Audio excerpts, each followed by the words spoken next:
Content warnings. This video will contain discussion of anatomical terms, needles, injections, transphobia, medical gatekeeping, dysphoria, surgery mention, reproduction, pregnancy, brief mention of weight, smoking, drinking, and libido, and mentions of cancer, heart disease, and strokes. I'm not a health professional. Do not use this in place of medical advice from a healthcare provider. Our bodies produce a multitude of hormones, but we will be focusing on the sex hormone androgen group, specifically testosterone. If you didn't know already, everyone produces it, as well as estrogen, but the levels vary from person to person and impact how their body and sexual characteristics develop. Because of this, some people may notice their testosterone levels are low and seek out starting a process called testosterone replacement therapy to increase their levels to a more typical range. People who experience puberty where estrogen was the primary hormone undergo different changes than those whose puberty primarily involved testosterone. So individuals who want or need those effects can undergo a process called hormone replacement therapy, aka HRT, by supplementing testosterone. Now, the decision to go on testosterone is a complicated and important one. As someone online, I can prattle off any information I want, but I can't definitively say whether it is or isn't the right choice for you. Only you can decide that. The best things you can do to feel confident in your decision is informing yourself, be aware of your feelings and needs, talking to those who have been on testosterone, and consulting your healthcare provider. So, this is a start. And by no means is testosterone a marker of your gender validity. It's merely an option out in the world there for you to try or not. You don't need it to be respected, and if you don't want to try it or decide to not stay on it, that is perfectly fine. As I said, this is a decision for you alone. Only do what you feel comfortable and ready to do. Like absolutely any medication in the world, testosterone comes with risks, and it's important to weigh the pros and cons to see if it's a worthwhile avenue to check out. Not everything testosterone does is something everyone wants. Some things are aggravating, but the other changes can make it worthwhile to pursue. If you have concerns, absolutely discuss options to try a low and gradual dose or stop after a certain effect is achieved with your provider. Now, I promise this is my last disclaimer. Probably. Apparently this needs to be said, but no, I'm not some misguided puppet trying to sell a quota of hormones for some evil pharmaceutical conglomerate trying to transition the population. I'm someone on testosterone who's had a hard time getting on it. It took me years of fighting, months of waiting, and struggling to find providers who would listen to me. I'm someone who is scared of the narrative that I would be stealing resources or putting myself at risk because of the harmful misinformation perpetuated about HRT. I'm someone who is grateful for my situation. I'm just an individual reaching out for those who want an honest and open discussion about the nuances of this process. So, finally, let's get into it. Like I mentioned earlier, this can provide changes that an initial puberty focused on estrogen didn't. So, as you can guess, this is very similar to puberty. This new puberty will provide masculinizing effects while minimizing feminine characteristics by taking testosterone, often shortened to just T. T is available in many forms, but most commonly injections, since it's generally the most affordable. Besides the injection, there's also the gel, patch, and implant. There's no testosterone pill prescribed for this, as oral testosterone can negatively impact the liver and lipids. Getting into more detail, let's start with injections. These are generally done weekly or bi-weekly, either subcutaneously into fat or intramuscularly into deep muscle in the thighs, stomachs, or buttocks. The most common pros you'll hear is that this method is inexpensive, $1040 starting price per 1 ml of 200 mg/ml, the name brand starting at $25.18 USD, and will show changes a bit faster than the others since you'll have one big burst of testosterone weekly or so, rather than small bursts of testosterone daily. This can also be a con since your T levels will be less steady as your body uses that reserve of T over the week, which can result in T drag close to your next shot day, having symptoms like lethargy, hot flashes, and irritability. It's also nice because it's only once a week or so, and there's no worry of it washing off or rubbing onto others. Another pretty obvious con for many is the fact that this is an injection that you will have to receive or administer yourself pretty frequently, which can be difficult to adjust to, but let me show you how it goes. For this section, I will be showing needles and an injection, so please check the description below for timestamps to skip if you need. So, for your shot, you'll usually need clean hands, your tea, a new needle, Band-Aid, 2 alcohol swabs, a tissue, and personally, I use a journal to keep track of things. I write what number shot it is, what the date is, what my dose is, and where I'm doing my shot.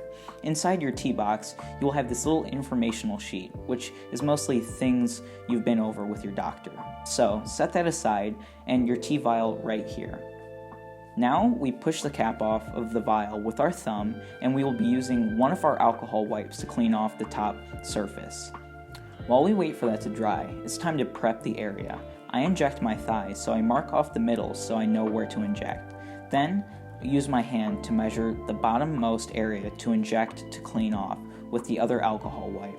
I'll rotate this weekly between legs, going bottom left, bottom right, then moving to the middle top left and top right. Alternating injection sites prevents pain and scarring. Needle time. Now open your new needle up. Take that cap off and make sure the needle is securely on your syringe and pull it back to your dose or slightly less. I have shaky hands, so I had to steady myself here, but once the vial is dry, we can push the needle down in.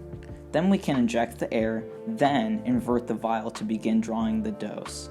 Now, if you do a 2-needle method, this will be faster for you, but my doctor has me draw and inject with the same small needle, so wow, does it take a while waiting for the tea.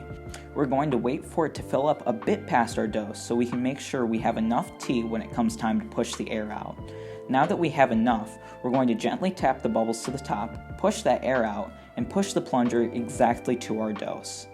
Time to inject. Once your leg is all dry, we're good to go. I hold my fingers right by where I plan to inject, make sure my needle is properly aligned, steady my breath, calm down, do some test swings, and stick that sucker in. I inject gradually and wait a few seconds with the needle still in once it's done. Then pull out and apply pressure with a tissue. Hold it for a bit, then put my Band-Aid on. It's helped me to form a routine around my shots to make it more comforting, and just with time, it's gotten a lot easier to know what to expect and how to handle it. It might look scary, but this needle is tiny, not even as big as a dime, and it usually doesn't hurt much at all, as long as my leg is relaxed and not tensed, which can be an art to master. All in all, it's pretty hard to mess up a shot. Sometimes the needle can scratch the skin and cause bleeding, but most shots bleed a tiny bit, and tea often leaks too. Both of these things aren't a reason for concern, unless they are extreme, or your injection site is red, hot, swollen, you think you hit a nerve, or you have a fever. Then contact a healthcare provider immediately. Check the description too for more information regarding HRT, injections, and reading syringes. Now, we're onto the gel. This is usually applied daily to your shoulders or upper arms. Some of the big pros are this doesn't involve needles if you're someone who dislikes them, and you will have a more consistent hormone levels preventing tea drag. Some of the cons are it's usually more expensive than injections, pumps starting at $58.65 USD, packets starting at $96 USD. Skin-to-skin contact can transfer this to others, and will need to dry 2 to 6 hours before you can swim or shower. I was able to talk to my friend about their experience using the gel, and they graciously allowed me to show it here. So, they apply it daily around the same time, making sure their arm is clean before applying it to their shoulders and upper arms. They split 1 packet evenly on their shoulders, but a higher dose would be 1 packet per arm, using both arms, not alternating from one to the other. The gel takes about 10 to 15 minutes to dry, and if there's extra, they wait a little until the area is dry, then apply the remaining gel over it. Sometimes, if you put on a shirt before the gel dries, it can discolor fabrics. Once it's dry, it shouldn't get wet for 6 hours, and then you can get it wet or apply lotion, which can be helpful since the gel can leave skin dry and flaky. Unfortunately, I don't have cool demos for these last two, but now, on to the patch. This will usually get applied either to your back, abdomen, thighs, or upper arms. Like the gel, this will offer a consistent hormone level, avoiding tea drag, and there's no pesky needles involved. But it can be pretty expensive, starting at $614.45 USD. Its adhesive can sometimes irritate the skin, there's a risk it can fall off. To use, you'll rotate application spots daily and apply to a clean, dry area that isn't bony, like the hip or shoulder, or an area that might receive a lot of pressure from sitting or laying down. It will get removed and put on every 24 hours at the same time, rotating application spots daily, and not using the same spot until 7 days later. Last but not least is the implant, aka Testopel pellets. These are very small pellets that are implanted near the hip in a fatty area under the skin, and it can last from 3 to 6 months. This method is usually done after starting another method first to determine what dosing will work for you. Implants are nice since you will only get them a few times a year, but it'll require a doctor to create an incision and insert, plus its cost is usually pretty high. $113.89 USD per pellet and $1,138.93 for 10. Wow! Now we can get on to what each of these can cause. Each method will get you to the same place, eventually, but like I said earlier, injections can have changes appear slightly faster than the others. It's important to note that these changes will take time, just like puberty, so you won't be waking up first day with a full beard or anything so drastic. Additionally, there's no guarantee what degree all of these changes will take, and there's not a perfect way to pick and choose or prevent certain changes. Sometimes looking at cisgender men you're biologically related to can give you an idea of what you might experience. The first physical changes you might see are skin oiliness and acne in months 1 to 6 that fully develops in 1 to 2 years, stopping menstruation in 2 to 6 months, and clitoral enlargement in 2 to 6 months that fully develops in 1 to 2 years. Continuing on, body fat redistribution that happens around 3 to 6 months and fully develops in 1 to 5 years, vaginal atrophy in 3 to 6 months that fully develops in 1 to 2 years, facial hair and body hair growth that starts 3 to 6 months, fully developing in 3 to 5 years, voice deepening 3 to 12 months in, that fully develops 1 to 2 years, and increased muscle mass and strength 6 to 12 months in, fully developing at 2 to 5 years. Scalp hair loss and infertility also occur at varying times for each person. Specifically, fat redistribution, hair growth and loss, deepened voice, clitoral enlargement, and infertility will not go away if you stop testosterone, while other changes will naturally revert without need for medical intervention. Though testosterone can cause infertility, it alone isn't an effective contraceptive, so using condoms or birth control is still important. If you're someone who wishes to have children in the future, you can freeze eggs, utilize in vitro fertilization, or surrogacy. If you wish to carry a pregnancy, testosterone must be stopped for the time being. Interestingly, on T, pain, temperature, and orgasms can feel different, and you may sweat more, smell different, and experience hot flashes. Mental changes like quicker irritability, depressive mood swings, increased anxiety, and heightened libido can happen as well. Now, there's common starting doses, but doses prescribed vary greatly from person to person based on your needs.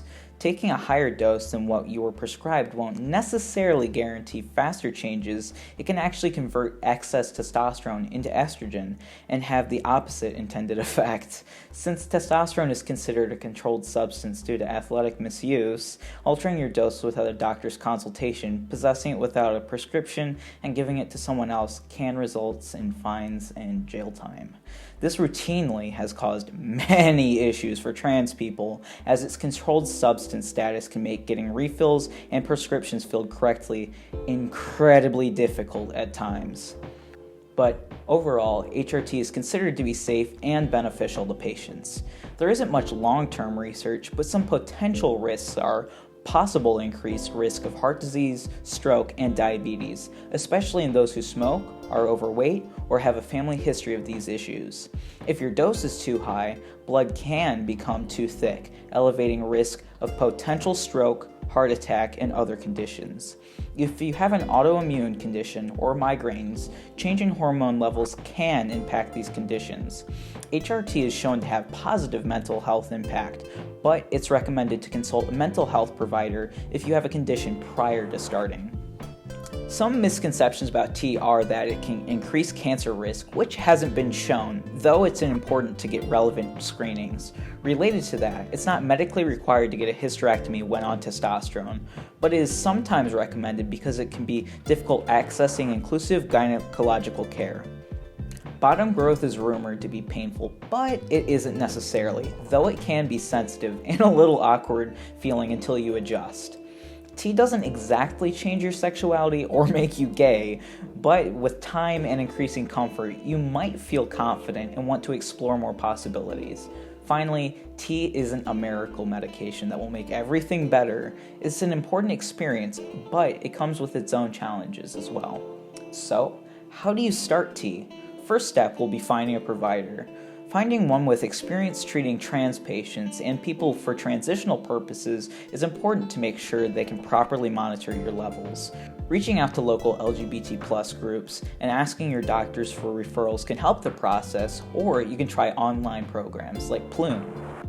Secondly, be aware of what requirements this clinic might have, as many follow World Professional Association for Transgender Health, WPATH, standards of care. These standards lay out a guideline for trans care, saying these must be present. Persistent, well-documented gender dysphoria, capacity to make fully informed decisions, and consent for treatment, age of medical consent, or, if a minor, consent is given by the patient and caretakers. Sometimes both biological parents' permission is required, who are willing to support the transition. If significant medical or mental health concerns are present, they must be reasonably well controlled. These steps may seem reasonable, but they can cause difficult to cross barriers for people who do need this care but cannot fulfill this criteria. This becomes especially inaccessible in clinics that require prior referrals and letters, so it can be important to find an informed consent clinic to receive care, sometimes shortening the process. Due to the demand versus the limited number of specialist clinics, waits for appointments can be a few weeks or months at times. Before your first appointment, you may need to get blood work done so your provider can go over your health and current hormone levels. While on HRT, you will regularly do blood work every few months for your first year and periodically thereafter to maintain care. Your provider will want to know you and your biological family's medical history, especially cases of cancer, cardiovascular issues, liver disease, and if you smoke or drink. They will also likely ask about your knowledge of what testosterone is and does, so watching this video might help. Additionally, they will likely want to know more about you and your transition and might ask some pretty personal questions like, when did you realize you were trans? How long have you openly been presenting as your gender? What parts of your body cause you discomfort? Do you want to be a parent in the future? How could transitioning impact your social life? Do you have a support network? What changes do you want the most from testosterone? And what changes are you worried about? After an initial appointment going over these factors, usually at your second appointment, you will have your prescription and be directed on how to administer your dose. If this video resonates with you, it could be worthwhile to explore your options, and if it didn't, there's no shame in that either. Your body is yours, so do what feels right to take care of it. Thanks again for tuning in.